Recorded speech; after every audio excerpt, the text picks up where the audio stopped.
inspired boutique apartments. So, Raf, so tell me, so you've had a busy old week, haven't you? Yes, Jim. Maybe just two examples to mention. Two examples that are, I think, relevant and people might recognize. One is a very positive example, a start of a new project for a buyer, a client of us. The other one is an example of someone who had problems during the purchase process, was at risk of losing significant amount of money, and we had to turn that situation around and make it a positive experience again for that person. So, sure, that must be stressful if you're on the cusp of losing money. Nobody wants that. No, nobody wants it, but at the same time, the only thing we do basically with Inspire is help buyers, help people find, buy, negotiate properties at the best price and at zero risks. So what happened? It was a French buyer. He was in the process of buying an apartment in St. Anthony, a very trending area in Barcelona. I mean, it's up and coming. Yep, it's part of Eixample, one of the booming areas. Some say it's going to be the new Bordeaux. Let's see, but its prices are going up. Loads of new shops and new restaurants and so on. They're a very nice area. So he made a reservation. He signed a reservation contract for an apartment back in April. An apartment of 2 bedrooms, 310,000 euros. That was the agreement. A few weeks later, he signed the private purchase agreement, what they call the Arras contract. It's the most important document. Sure, so it should be in the bag. If you sign the Arras, it means you're really going to do it, and you're really going to sell it. You should have all documents checked, and you need to be very sure that you want to buy what you've seen, right? And that you're ready to buy that, because if you don't buy the impact of the implication of such an agreement, of an Arras contract, is if you don't buy, you lose your money. If the owner doesn't sell to you, you get the double amount back. So it's a very big protection as a buyer. But at the same time, you make a commitment, of course. That's why this contract exists. So what happened? The person signed the private purchase agreement, paid 10% of a down payment. So 31,000 euros has been paid to the seller, which is absolutely normal in that process. And then our French buyer, he realized that he didn't want it. No, he was in love with it. He really wanted it, and maybe that's one of the reasons why he went a bit too fast. He didn't have enough confirmation from the bank, so he didn't get a loan afterwards. He got a mortgage. Right. So there was a big problem for him. He needed more than 200,000 euros to be financed, which is quite normal for young people when they buy. And the bank said no, because of his own personal financial conditions. So he'd already put down the 31 grand deposit. He put down the 31,000 deposit. He signed the contract that says that if I don't buy, I lose this money, right? And then he said, I can't buy. So it's game over. I mean, legally, there's no discussion anymore. I mean, it's over. You lose your money and that's it, right? So we got involved. And we managed to turn around this situation. It's not so much a legal discussion, to be honest, because legally it's very clear. You lose your money. It's more a discussion of understanding people, being able to engage with people, have a good discussion with them. And we managed in the end to, with the right arguments, etc., to recover part of his 31,000. We managed to recover about, to be precise, 27,000 of that. Of that. Fantastic. I mean, that's so this buyer is extremely happy now. At the same time, we helped him speak to other banks and go with the right data to the other banks and with the right arguments and the case, build a personal case for him. So he's got financing now, not for this place, because this was sold in the meanwhile, because the market is very quick in Barcelona. So he has now the okay from bank to get financing for another in the range of 320,000 euro purchase in Barcelona. We found the place. He signed the reservation already. What did he wrong with his mortgage application first time round? Well, I think he just didn't speak well and didn't speak in enough detail to the bank. He said, I know my local bank in France very well, and I'm sure they will give me the money. Now, it's a bit different, because if the bank needs to give money for property outside of your home country, outside of France in this case, they typically don't do that. The Spanish banks can do that, and we have some good connections there that we can introduce our people. Sure. No, I remember you saying before that international banks are cautious, aren't they, on lending money on international property? Yes, because in case you as a buyer, you can't pay back your mortgage. Just imagine how is a French bank going to claim a property in Barcelona, where they might not have an office with the bank, where they might not speak the language, and they don't have people on the ground there. So it's a very complicated process. Also legally, it's different. So they typically don't do that. Mm-hmm. So that's a situation where the person was about to lose 31,000, managed to recover 27,000 of that, big amount, managed to negotiate financing for a new purchase, and found that property that has been, where we signed a reservation contract at this point in time now. So he's again a happy buyer. He went to a deep valley of despair. I'm sure. In the last weeks. I mean, losing on the prospect of losing 31,000, it's depressing. Yes, and there's things you've got to watch out for, right? It just the price and being able to pay the price that you agree on is one thing, but there's obviously lots of other things to check before you sign such agreements, such commitments as a buyer. Sure. No, I mean, and actually following up on that topic, I mean, the theme of today's show is kind of how to make sure that what you see is what you're really going to get. Now, I think first, I mean, I know you've had a busy old week. You said you had a second incident this week as well, didn't you? It was not an incident. It was a good story, actually. It was someone contacted us actually through our Facebook channel, because we post there some market data, some information about what's going on in the sector, some forecasts, our views on the future of the markets, on areas of Barcelona. And he said, I'm interested in buying something, this guy from Switzerland, and he wants a 2-bedroom apartment in nice neighborhoods, well located, but all foreigners want, basically. Mm-hmm. He's a single, so doesn't need a lot of space, but likes design. How did we start? So he said, I always ask the same question. I said, we need to know, before we can search for you, we need to know what you want, type of apartment, etc., where you like to live. Swiss, he wants a mountain chalet, doesn't he, if he's Swiss? Yeah. And how much you want to spend on it. So big money. These 3 parameters are important. And he said, I know how much I can spend on it. I know the areas I like. And the apartment, to be honest, the place I'm renting today is exactly what I want to buy. So we just went to meet him at his rented apartment, which is a lovely 2-bedroom design apartment, not on the street side, so no noise. On the 3rd floor, so less noise as well. Lots of light, small balcony, open kitchen, which is what most people want these days, if it's for this type of apartment, right? So we had a good meeting there, and he said, okay, let's go now. I'm confident we get a good collaboration, and we're searching now for him exactly this type of property. It's great because we've seen it. We were able to visualize what his dream is. So it makes it a lot easier for us to find it on the market. Wow. We actually often go to see people's current place. Sure, well, it's very revealing, isn't it? Yeah. A bit chaotic sometimes. Well, I'm sure a single man, don't want to be too stereotypical. Good. So, mate, you've had a busy old week. Sounds like the market is continuing to move here in Barcelona. Is that true? Yes, there is some, we are in the beginning of July now. That means that we start to get some market data from the previous month. Data is always a bit delayed in the market, because when you buy something, your purchase agreement is not registered automatically in databases. You go to notary send it to the registration offices, and then with the logic delay in the Spanish administration and the bureaucracy, it takes a while before these data become public. So I looked at some data, and so we've seen there's again an increase in the number of international buyers across Spain, but certainly and specifically as well in Barcelona. Sure, they keep coming. Yeah, we've got across Spain again 13.5% increase in international buyers. That's year on year. From this time last year, 13. Yeah, wow, that's exactly. I mean, that's significant, isn't it? It's a big increase. The number of international buyers is increasing since 2009. It's a long time already. So that's the crisis had probably bottomed out of the market, and internationals saw it and responded, right? Yeah, they were actually the very first buyers after the crisis that started in 2007. They started to invest again because they saw the prices were good and they had money available. On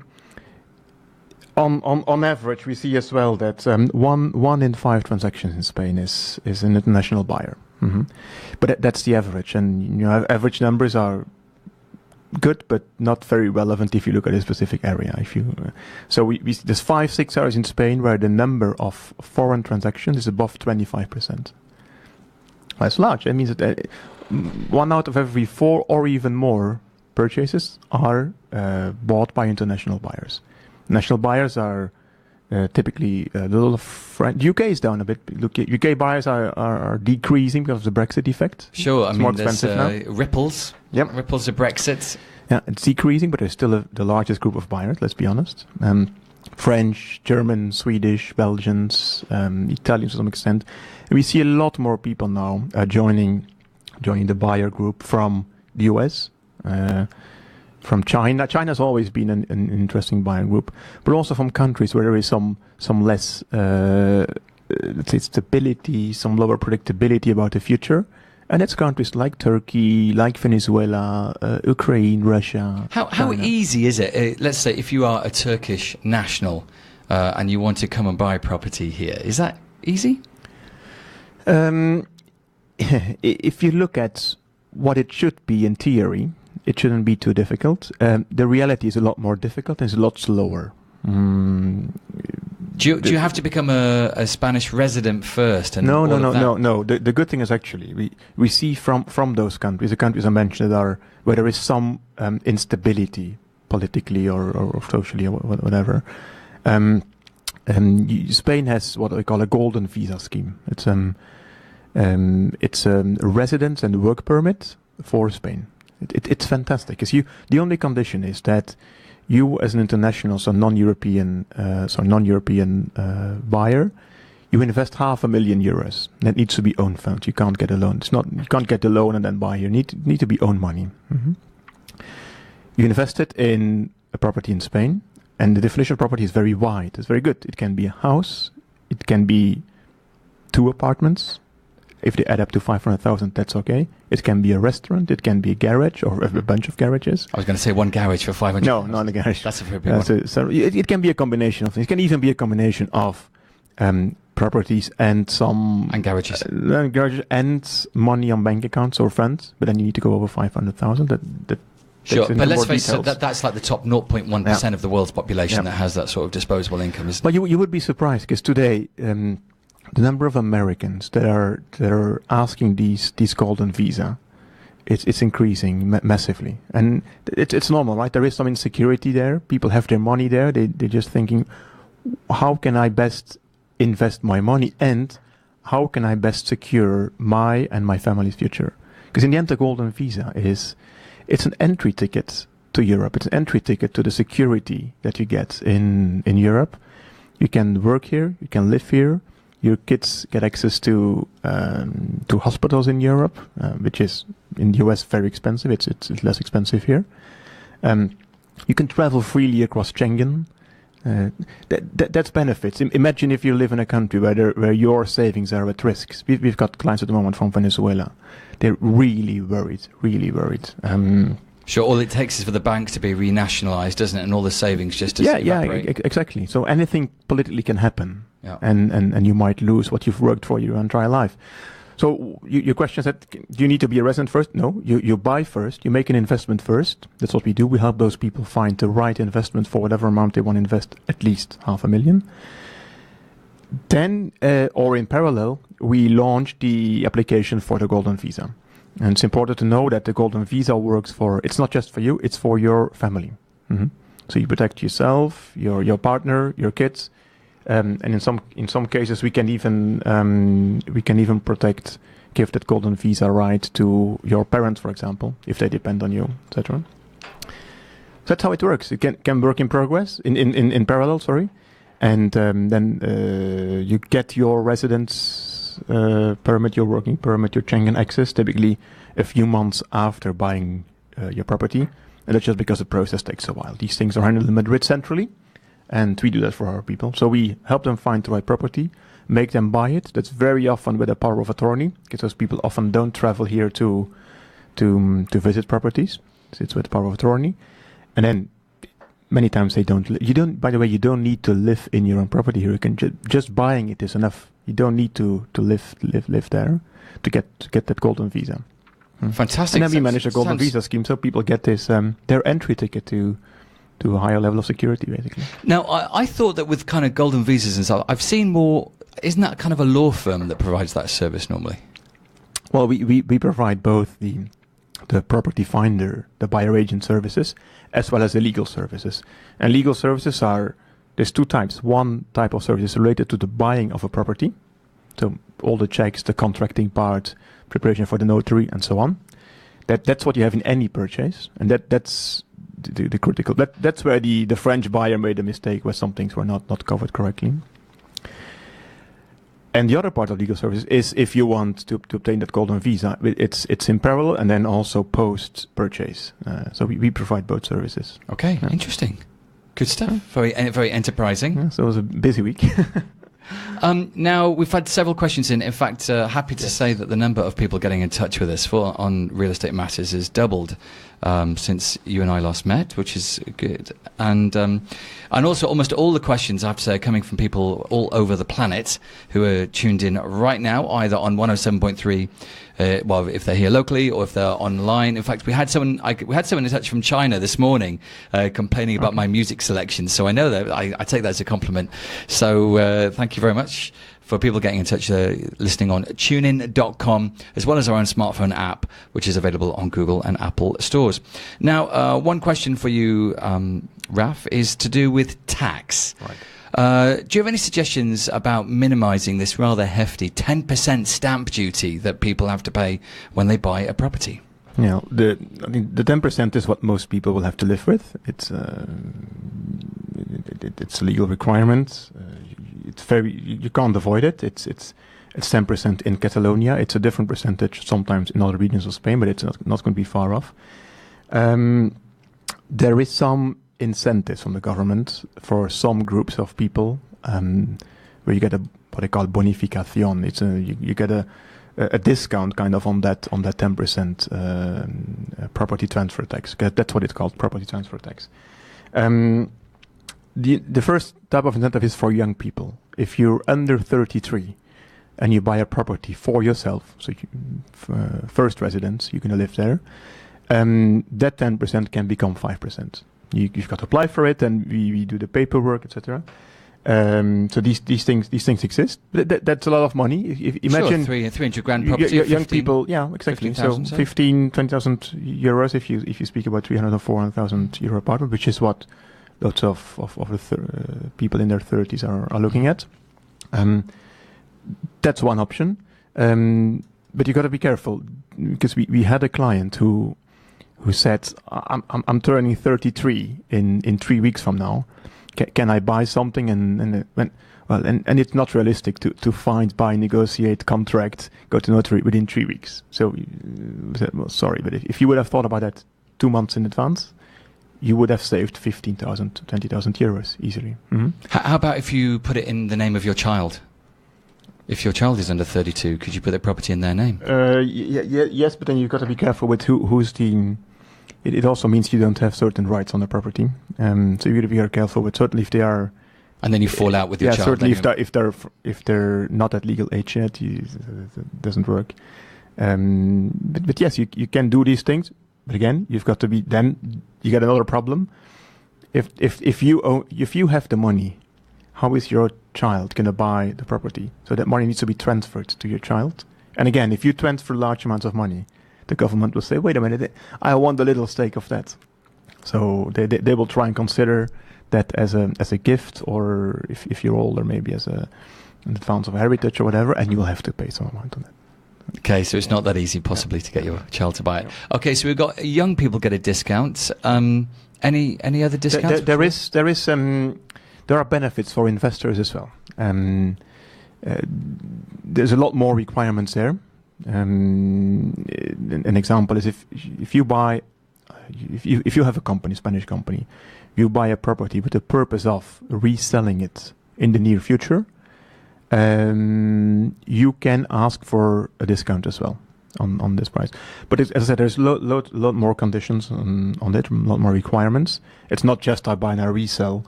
It needs to be company. You need to sell it. The owner needs to be. You need to have a company structure. You need to sell it to a private person, not to another company, not to another investor. The buyer that you sell it to needs to use it as his residence. Mm-hmm. You need to do that within, I think it's a 4 or 5 year time window. So the requirements are a lot higher, so it's a lot more difficult to get these things. And to be honest, today many people they buy and keep properties to rent them out. So that this is more something that's real investors that flip properties. They use this more. But again, then it only applies if you sell to a person, not to a company, and he needs to use it as his own residence, not as an investment. So it's a bit harder on that side. Yeah. Interesting, isn't it? But otherwise, you'll have to go for the 10%, and it's something you need to build into your numbers when you. And of course, one thing, like in a lot of countries, I guess we're paying the 10% is calculated on the value, on what you pay on the official purchase price. So correct. actually, if you buy a property that requires a lot of renovation, you are avoiding the tax on the cost of the renovation. Yes, that's right. So yes. It's still an opportunity to create value. Yeah. If you buy something which is ready to move in and costs 300,000, you pay 30,000 of property transfer tax. If you buy something of, let's say, 250,000 euros, you pay only 25,000. So you pay 5,000. You save 5,000 on the taxes, but you have to do renovation. Of course. And what about if it's a brand new build? If it's a brand new build, you don't have to. It's also 10%, but then it's called VAT. It's not called property transfer tax because it's a new property, new build property. But it's again your 10%, so the numbers don't change. Are there many new properties being built in Barcelona? No, not many, and the reason is for people that know Barcelona a little bit. Just when you come by plane and you land, you just look at the landscape. You see the sea on one side, you see the city, and then half a circle of mountains surrounding the city. And there's, if you can find one piece of free land in Barcelona, I want to know it because I have many people who would love to buy that. It just doesn't exist anymore. There's a few areas where maybe, like in Poblenou or a bit further away, where they tear down an old fabric or an old building and they build something new, but it's exceptions. We're not at the coast, we're not in the mountains. It's Barcelona. It's surrounded by sea and mountains, and there's no free space. So its charm is also its curse in terms of available building. That's right. Okay, interesting. Now, you mentioned one other point there, which is, I think, extremely relevant. As we said, when you go and look at a property, it's hard to know what I'm looking at. What you see is what you get. For example, how do you know really how many square meters is actually available within this property for you to live on? Yeah. And again, here Spain is different, right, from many other European countries. There's not like one single source where you can go to and say that's the number of square meters of my property. There's different sources, and typically they have different numbers. That's helpful in their databases. So it's confusing. For us, we see. I think last week we saw like 30 different properties or so. We quickly see if a space is 50, 60, 70 square meters and so on without actually measuring it. But what you realize is square meters is a good indication, because some people like to make a ratio calculation of how much do I pay per square meter. But at the same time, it's more about how useful is the space. To be honest, you can have a much better equipped 55 square meter apartment than a 65 square meter apartment, which has a difficult distribution and not a lot of light and so on. So just that as a little side note. Where do you find the data? The first thing you probably see is when you see a property for sale on one of the big websites, for example, or with an agency, there will be a number mentioned, whatever, 80 square meters. It's most likely not the square meters that you have inside your apartment, because they try to put the highest possible number, of sometimes exaggerated a bit, because that brings your ratio price per square meter down, and then they try and attract it. So the first piece where you've got to be very, very careful. So I was sure they include the outside terrace. Yes, they include terrace. They include if you own an apartment in a building, some part of that building or the common areas like the stair hall is distributed across all the neighbors. Because you own part of that, you pay part of that maintenance for the cleaning, for the elevator, etc., for the entrance. Now that's not very useful space for you in your apartment. You can't put sofa there, but you own that part. So where to look at? The most important source, and that's a place where everyone, it's public data, everyone has access to it. It's the Catastro. You help me with English translation. That's the... Well, it's the land registry, I believe. Catastro. Yeah. It's the official source of property information. You find square meters, exact address there. You find the unique identifier of a property, the referencia catastral, as they call it, and that referencia is used across. When you make a contract in the notary, that follows your property basically. So it's a unique identifier. In this cadastral database, you can see they break the square meters down in two components. One is I use the Spanish terminology in case people look at it. You can see that it's called the metros cuadrados construidos. So the built square meters, basically the constructed square meters. What does it mean? That it's not just your surface; it also includes the walls, etc. And you wouldn't think about it maybe, but if you count all the walls and the outside walls, inside walls, it's surface as well, and it's close to 10% of the entire useful surface inside. Are the walls? Yeah. So if they say a property is 70% constructed square meters. Take away 10%, which is then the walls, right? So the useful square meters will be about 63 square meters in this case, about 10%. And then in the Catastro, you also see the square meters that are part of or that are shared in the building, where your percentage of the stair hall, etc., or the entrance. Mm-hmm. So that's the main source, useful information. Look at the constructed square meters. Take roughly 10% off, you got the real useful surface inside. Normally, when you have a public deed, a purchase at a notary, they will refer to this database, to the Catastro, as the number of square meters for your apartment.